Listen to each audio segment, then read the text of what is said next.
मेरे प्रिय आत्मन, सहज योग में आज सूरदास का एक पद लेने जा रहे हैं। सूरदास का जन्म 1540 ईस्वी में हुआ और 1620 ईस्वी तक कृष्ण के सगुण और निर्गुण दोनों रूपों की भक्ति के उन्होंने बड़े प्यारे गीत गाए हैं।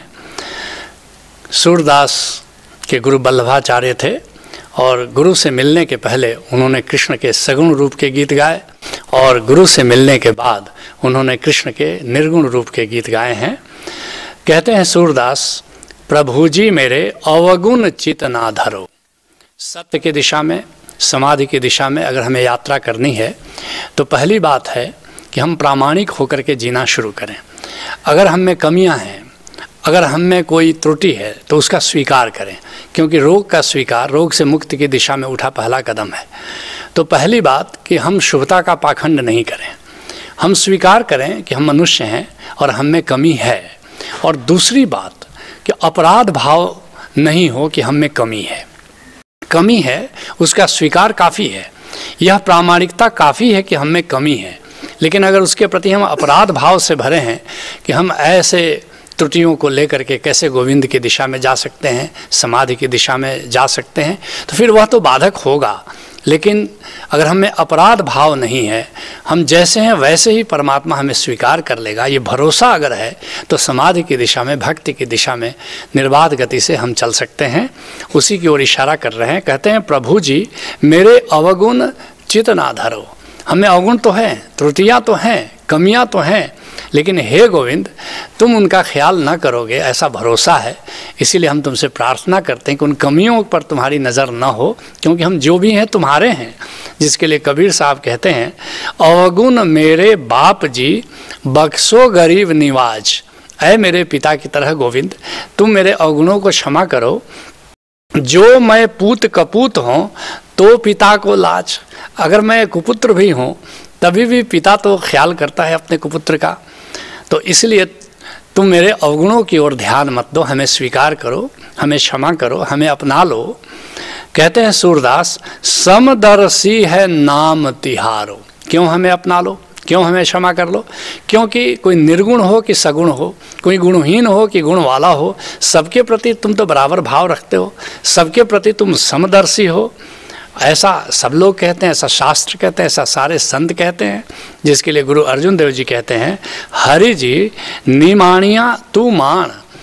जिसका कोई मान देने वाला नहीं है, हे गोविंद, हे हरि तुम उसको भी मान सम्मान देते हो। और निचीज या चीज करे मेरा गोविंद। मेरा गोविंद ऐसा है कि जो नाचीज है उसे भी मूल्यवान बना देता है। तेरी कुदरत को कुर्बान। हे गोविंद तुम्हारी इस प्रकृति पर तो हम बार बार कुर्बान जाते हैं कि तुम नाचीज़ को भी, मूल्यहीन को भी मूल्यवान बना देते हो। जैसा बालक भाए सुभाए लख अपराध कमावे। जैसे कोई पिता हो और उसका बच्चा बड़ी से बड़ी गलती करता है तो क्या करता है पिता? कर उपदेश झिड़के बहुभांति। उपदेश देता है, उसको डांटता है, डपटता है, झिड़कता है, लेकिन कर उपदेश झिड़के बहुभांति और बहुरी पिता गले लावे। और फिर जब बच्चा डर जाता है, रोने लगता है, क्षमा मांग लेता है, तो फिर पिता क्या करता है? उसको अपने गले से लगा लेता है। पिछले अवगुण बकसी लय प्रभु आगे मार्ग पावे। ऐसे ही हे गोविंद पिछले अवगुणों को तुम क्षमा कर दो और आगे के लिए तुम मार्ग दिखाओ कि हम किस मार्ग से आगे चलें। कहते हैं सूरदास, अब मोहि पार करो। हे गोविंद अब मुझे पार कर लो। जो कुछ भी हमसे हुआ, लेकिन तुम तो समदर्शी हो। अगर हम गुणहीन भी हैं, अगर हमें कमियां भी हैं, तो हे गोविंद उन कमियों पर अब दृष्टि मत डालो। अब तुम मुझे भवसागर से पार करो। जिसके लिए गोस्वामी तुलसीदास कहते हैं, पापिव जाकर नाम सुमरहि अति अपार भवसागर तरहि। अगर कोई पापी भी आज से निर्णय ले ले कि हम अपने जीवन की दिशा बदलते हैं और अब हम गोविंद के सुमिरन में जीना शुरू करेंगे, तो कितना भी अंधेरा हो, हजारों सालों का अंधेरा हो, जैसे क्षण भर की रोशनी से अंधेरा दूर हो जाता है, ऐसे भी कितना भी कोई गुणहीन हो, कितना भी कोई पापी हो, लेकिन आज से वो संकल्प ले ले कि हम भक्त होकर के ज़िंदगी को जिएंगे, तो उसके पुराने पापों की ओर ख्याल गोविंद नहीं करता और उसके नए संकल्प का वो आदर करता है। कहते हैं सूरदास, एक नदिया एक नार कहावत मैलो नीर भरो। देखो बड़ी प्यारी उपमा दे रहे हैं। जैसे कोई नदी है, जैसे गंगा नदी है और उसमें एक नाला गिरता है, लेकिन नाला में गंदा पानी है, लेकिन वह पानी जब गंगा में गिरता है तो गंगा हो जाता है। उसी की उपमा दे रहे हैं कि एक नदिया, एक नार कहावत, एक नदी है और एक नाला कहलाता है। मैलो नीर भरो, और उस नाले में मैला पानी भरा रहता है, लेकिन जब दोनों मिली एक बरन भय सुरसरी नाम परो। लेकिन वह नाला जब उस गंगा में गिर जाता है तो उस पानी को भी लोग गंगाजल समझ करके आदर देते हैं।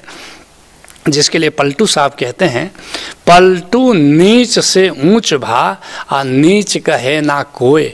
पलटू जैसे ही गोविंद से जुड़ा, भक्त हो गया, जात का बनिया है, लेकिन अब कोई भी उसकी बनियागिरी को याद नहीं करता, उसकी जाति को याद नहीं करता, कोई नीचा नहीं कहता, क्योंकि वो गोविंद से मिल करके गोविंद ही हो गया। भक्त की तरह जब भगवान से मिला तो संत ही हो गया। नीच कहे ना कोय गए जब से सरनाई। पलटू साहब कहते हैं कि जब से मैं गोविंद के शरण में गया हूँ, उनके गुरु का भी नाम गोविंद था और गोविंद परमात्मा का भी नाम है। कहते हैं कि जब से हम गोविंद की शरण गए हैं तब से कोई भी मुझे नीच नहीं कहता, कोई मेरी जाति का स्मरण नहीं करता। और नारा बही के मिलो गंग में गंग कहाई। जैसे कोई नाला बहता हुआ जाता है और गंगा में मिल करके गंगा ही कहलाने लगता है, ऐसे ही पलटू गोविंद से मिलकर गोविंद का होकर रह गया है और सब लोग गोविंद से जुड़ा हुआ मुझे महसूस करते हैं और कोई मेरी पुरानी जाति का कभी कोई ख्याल नहीं करता। कहते हैं सूरदास, एक लोहा पूजा में राकत और एक घर बधिक परो।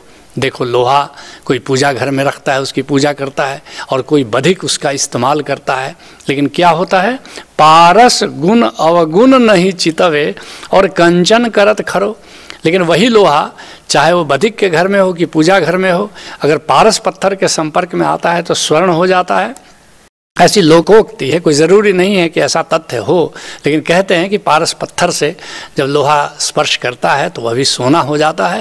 लेकिन पारस पत्थर जैसे भेद नहीं करता कि बधिक घर का पड़ा हुआ लोहा है कि पूजा घर में पड़ा हुआ लोहा है, और दोनों को सोना बना देता है। ऐसे ही भगवान से, प्रभु से जुड़ने के पहले हम क्या हैं, किस जाति के हैं, ऊंचे हैं, नीचे हैं, ऐसा तो गोविंद करता नहीं, हम सबको भक्त बना लेता है। जिसके लिए पलटू साहब कहते हैं, पारस के परसंग लोह से कनक कहाय। पारस पत्थर के स्पर्श से सोना हो जाता है। आग मह जो परे जरे आगी हो जाए। जैसे आग में कहाँ की लकड़ी है, कौन सी लकड़ी है, जैसे ही आग में डाली जाती है आग ही बन जाती है। और राम का घर है बड़ा सकल अवगुण छिप जाए। राम का घर इतना बड़ा है, राम का दिल इतना बड़ा है कि सबका अवगुण वो छुपा लेता है, सबके अवगुण को वो ख्याल नहीं रखता और उसको अपने से जोड़कर उसे भक्त बना लेता है। जैसे तिल को तेल फूल संग बास बसाई। जैसे तिल का तेल है, कोई भी फूल उसमें डाल दो तो फूल की खुशबू से वो भर जाता है। ऐसे ही कोई भी भक्त परमात्मा से जुड़ करके संत हो जाता है, भक्त बन जाता है। भजन केरे परताप ते तन मन निर्मल होए। राम के भजन में जो जीता है, और याद रखना, राम के गीत गाना केवल भजन नहीं है, असली भजन है जब ओंकार का श्रवण करते हुए जीते हो, ओंकार का सुमिरन में जब जीते हो, वही असली भजन है। तो भजन करे परताप ते और तन मन निर्मल होए। जो राम के सुमिरन में जीता है उसका तन, उसका मन, सब कुछ निर्मल हो जाता है। और पलटू नीच से ऊंच भा नीच कहे ना कोई। ऐसे राम के संपर्क में आकर पलटू कहते हैं कि कोई कितना भी नीच हो लेकिन वह ऊंचा हो जाता है, वो भक्त हो जाता है, वो संत हो जाता है। कहते हैं सूरदास, यह माया भ्रम जाल निवारो और सूरदास सगरो। कहते हैं कि हे गोविंद, तुम्हारी माया का जाल तो सर्वत्र फैला हुआ है और तुम्हारी माया के जाल से बचना बड़ा मुश्किल हो। जब तक तुम्हारी ही कृपा ना हो जाए, जब तक तुम ही ऐसा भाव न कर लो कि हम मुक्त हो जाएं इस माया के जाल से, तब तक तुम्हारी माया के जाल से, तुम्हारे भवसागर से कोई मुक्त नहीं हो सकता है। क्योंकि कहाँ जाओगे, हिमालय भी जाओगे तो उसी की माया वहाँ भी विद्यमान है। तो प्रभु की माया के जाल से अगर मुक्त होना हो तो प्रभु ने व्यवस्था की है कि सद्गुरु से नाता जोड़ो, और सद्गुरु ही तुम्हें माया के जाल से मुक्त करके गोविंद से जोड़ता है। जिसके लिए पलटू साहब कहते हैं, हमता ममता को दूर करे यही तो मूल जंजाल है जी। कोई अहंकार में पागल है, कोई मेरापन में, मैंपन और मेरापन, आदमी के यही दो बंधन है कि मैं महान हूँ, मैं बड़ा हूँ, या मेरा धन, मेरा मकान, मेरा परिवार। हमता ममता को दूर करे यही तो मूल जंजाल है जी, और चाह अचाह को छोड़ देवे यही सहज स्वभाव की चाल है जी।